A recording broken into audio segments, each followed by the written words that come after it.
Picking up where I left off, Marx delves into the disadvantages of the worker. The individual worker, because they don't have many resources, cannot withdraw from servitude. The capitalist, who has much more money, can. Likewise, the large number of workers who make congregation among them more difficult when society is prosperous get rich. The rich get richer, but the poor only are prosperous insofar as the wealthy decide to make them. However, when times are bad, all suffer. If the worker wishes to become a business owner, the door is already shut in his face, since it requires a lot of money to become one. And if he succeeds, the bigger businesses around him can outcompete simply by selling at a lower price. Even if the quality of his goods is better, nobody's going to buy them if they can't afford it.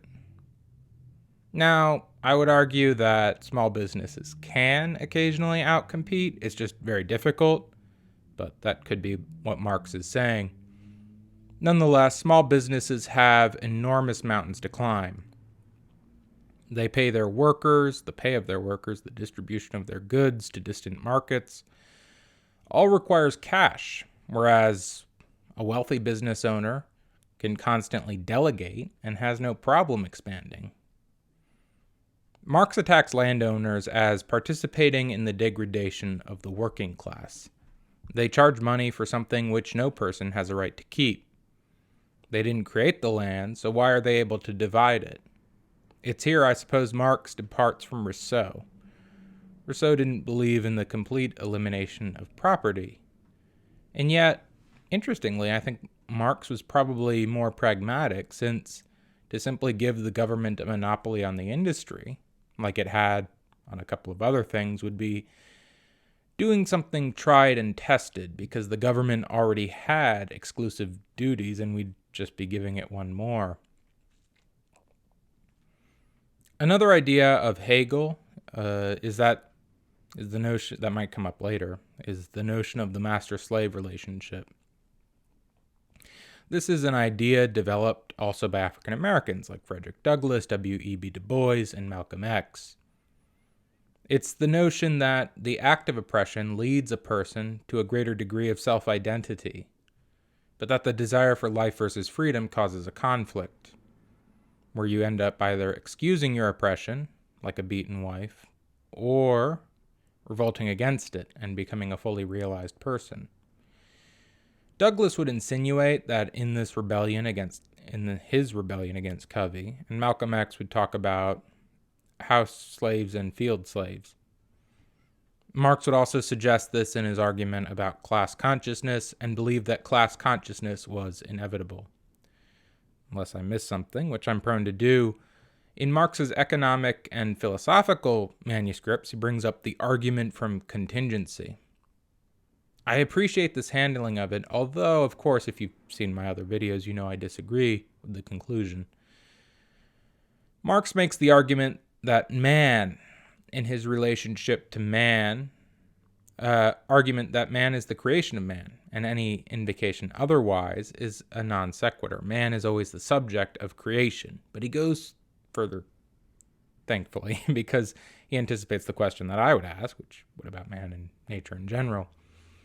To which he says the question is perverse. If man and nature can extend back infinitely, why not rational thought?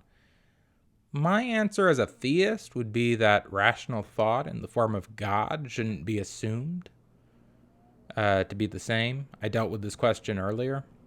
To think God thinks temporally is like saying a computer processes information the same way humans do. Now, both a blind man and a computer think temporally. I'm not here to say that they don't. I simply am saying that the process of thinking is different depending on the thing and how it approaches reality. A blind man is going to approach the world differently than a person with sight, insofar as he is blind. Likewise, an eternal being is going to approach reality differently than a transient being. Even among human individuals, we think differently depending on the culture we grow up in or the language we speak. I'd watch the film Arrival. It's really good. Also, as an aside, the universe could always exist and still require a cause. Causes can be simultaneous with the effects. such as a baseball bat hitting a hornet's nest. There's a moment during the contact of the two when cause and effect occur at the same time. I suppose Marx would claim that if God is so abstract and beyond our comprehension, what's it worth thinking about her? She's beyond our thinking. Man can only relate to man. Which I perfectly agree with. The eye reacts to the world differently than the ear does. The whole of man relates differently to that which is outside of his senses.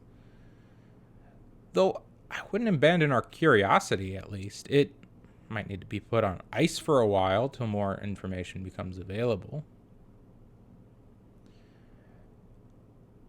Confucius said something similar. Why talk about God when there's things on earth we need to think about? Paraphrasing, of course. I would reply God cannot confront us directly, but we can think about God through the lens of physical reality and through metaphors. Now, I'm a pantheist. I do believe that the tire hits the road. Where exactly might be an unanswerable question, like how many trees are in a forest, but conceivably. Which I suppose answers another question, if we cannot relate to God. Is she an absentee parent? I don't believe God is. God is good. That requires another video, but nonetheless, God takes her hand off the wheel so we can grow and reality can develop in a holistic way. I believe God can be related to in the way we approach reality. I think if you view reality as ultimately intelligible, you'll be a happier person. And eventually, yes, there is independence, so we can stand mano a mano to God. Malcolm X said, before there's harmony between blacks and whites, there needs to be harmony between blacks first. And I think I'm saying something similar here. Now, there's a middle ground between harmony and antagonism and even harmony and estrangement, obviously. God's plan is not complete estrangement. Why create us then? But it's also not harmony. Otherwise, where is she? I would argue it can be analogized as a parent stepping away so a toddler can walk on its own. As for ourselves, while the walking independently is important, our goal should be to get back into our parents' arms, or at least to, stand on our own 2 feet, but not to react with any bitterness or to think that the temporary abandonment of the parent was somehow malicious.